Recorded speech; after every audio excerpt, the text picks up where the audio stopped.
Մեկ ամիս է սկսել էր գործընթացը Նիկոլ Փաշինյանին, ապրիլի 28-ին նամակներ անցնեցի։ Ուզում էի հասկանալ ընթացքը ինչպես է գնահատում այս սկսած գործընթացի։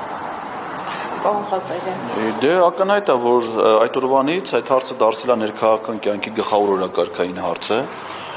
Ընդ որում այն օրակարգը, որը ոչ թե թելադրված է Նիկոլ Փաշինյանի կողմից, այլ իրենից անկախ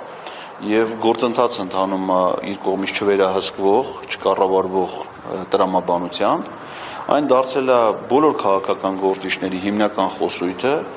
դրա վերաբերյալ կա երկու ընդդիմադիր խմբակցությունների պաշտոնական հայտարարություն եւ կա նաեւ երկու падգամավորների կողմից նախաձեռնություն իրենց տեխնացիով վարչապետին անվստահություն գործընթաց սկսելու վերաբերյալ։ Այս ամենը սովորական երևույթ համարել չի կարելի, ամենայն դեպս սա հենց արդեն վկայությունն է այս ամբողջ գաղափարի լրջության եւ դրա հնարավոր արդյունքի միտված լինելու տրամաբանության մասին եւ մենք այսօր կանգնած ենք ուղղակի հիմա մի հանգրվանում, որ պետքա ընդդիմադիր խմբակցությունները նախ սկսեն կամ խմբակցություններում ընդգրկված падգամավորները սկսեն իրենց տեխնացիով վարչապետին անվստահություն հայտնելու գործընթաց։ Եթե այդ որոշումը լինի, հուսամ որ դա չի ուշանալու, առաջիկայում մենք պետք է ունենանք արդեն նույնիսկ ժամանակը ինքը իր բնության ուժով նորից հուշում է, թե ինչ արագություն եւ տրամաբանություն դա կարող է ունենալ, մենք թվափոխենք սկզբունքորեն նոր փուլ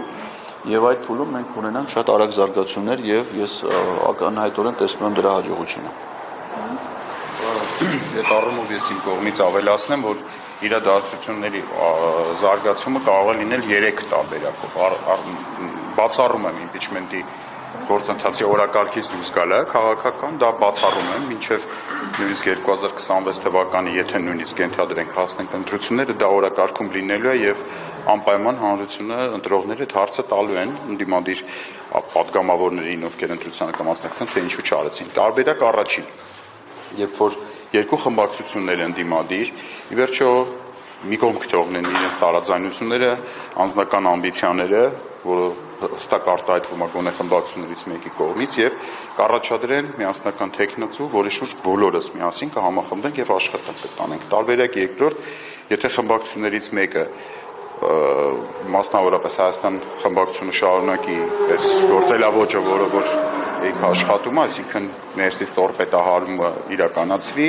այսինքն խմբակցությունից մյուսը առաջադրի տեխնացու եւ արդեն